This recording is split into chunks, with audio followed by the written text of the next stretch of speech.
The Saturday of week 3, based on Luke chapter 15, verses 1 to 3, 11b through 32. All the tax collectors and sinners were coming close to listen to Jesus. The Pharisees and the legal experts were grumbling. "This fellow welcomes sinners," they said. "He even eats with them." So Jesus told them this parable. Once there was a man who had 2 sons. The younger son said to the father, "Father, give me my share in the property." So he divided up his livelihood between them. Not many days later, the younger son turned his car into cash and set off for a country far away, where he spent his share in having a riotous good time. When he had spent it all, a severe famine came on that country, and he found himself destitute. So he went and attached himself to one of the citizens of that country, who sent him into the fields to feed his pigs. He longed to satisfy his hunger with the pods that the pigs were eating, and nobody gave him anything. He came to his senses. "Just think," he said to himself, "there are all my father's hired hands with plenty to eat, and here I am, starving to death. I shall get up and go to my father, and I'll say to him, 'Father, I have sinned against heaven and before you. I don't deserve to be called your son any longer. Make me like one of your hired hands.' And he got up and went to his father. While he was still a long way off, his father saw him, and his heart was stirred with love and pity. He ran to him, hugged him tight, and kissed him. 'Father,' the son began, 'I have sinned against heaven and before you. I don't deserve to be called your son any longer.' But the father said to his servants, 'Hurry, bring the best clothes and put them on him. Put a ring on his hand and shoes on his feet. And bring the calf that we've fattened up, kill it, and let's eat and have a party. This son of mine was dead and is alive again. He was lost and now he's found.' And they began to celebrate. The older son was out in the fields. When he came home and got near to the house, he heard music and dancing. He called one of the servants and asked what was going on. 'Your brother's come home,' he said, 'and your father has thrown a great party.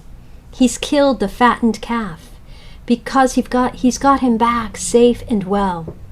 He flew into a rage and wouldn't go in. Then his father came out and pleaded with him. 'Look here,' he said to his father, 'I've been slaving for you for all these years. I've never disobeyed a single commandment of yours, and you never even gave me a young goat so I could have a party with my friends. But when this son of yours comes home, once he's finished gobbling up your livelihood with his whores, you kill the fattened calf for him.' 'My son,' he replied, 'you're always with me. Everything I have belongs to you.' But we had to celebrate and be happy. This brother of yours was dead and is alive again. He was lost and now he's found. We just had to have a party." That's the main point of this story. Jesus had been challenged about the parties he was having and the company he was keeping at them, and he responded with this particular story. Let's go to one of those parties and see what it was all about. We sneak in at the back and find things already in full flow. A bit of a rough crowd, it seems.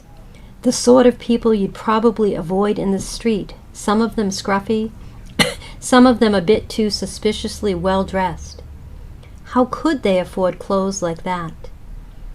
Somebody's obviously been hard at work cooking, because there are delicious smells coming from a back room, and people keep emerging from the kitchen with more dishes.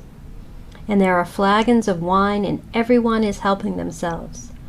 And in the middle of it all, we spot Jesus himself, relaxed and easy, reclining as people did on a couch beside the table, chatting to the man beside him, occasionally flashing a smile at the serving girls bringing more food, or waving to a newcomer who's heard there's a party and has pushed his way in. Occasionally we hear snatches of what Jesus is saying. Something about the first being last and the last first. The man he's talking to looks surprised. He wants to believe it, but isn't yet sure he can. But at the back of the crowd, where we're standing, there are other voices. What on earth is he up to now? Isn't he supposed to be a prophet? Isn't he telling people about God's kingdom? Doesn't that mean being holy, not messing around with the rabble? And if he's teaching people to call God Father, doesn't he know that sons are supposed to obey their father's commandments? He's just a glutton and a drunkard like them, and the Bible warned us about teachers like that. Eventually, Jesus looks up and glances round the room towards the whisperers. The talking dies down as people wait to see what he's going to say. All right, you want to know why there's a party? You want to know how it is with fathers and sons? And out it comes, a masterpiece, one of the greatest stories ever told, echoing the ancient stories of those other ill-starred brothers, Cain and Abel, Ishmael and Isaac, and particularly Esau and Jacob. The son who runs away in trouble and comes back to find resentment, but all with a new tryst. Something new is going on right here, right now, and a party is the only possible response. Resurrection is happening right under your noses, and you can't see it. This, my son, this your brother, was dead and is alive again. He was lost and is found. Today, imagine you are at a party like the one here. It's happening in the local pub. One of the regulars has just had a very good win on the horses. He's invited all his friends and all the other regulars for a really good evening. There is Jesus right in the middle of it. He turns and looks at you standing by the door.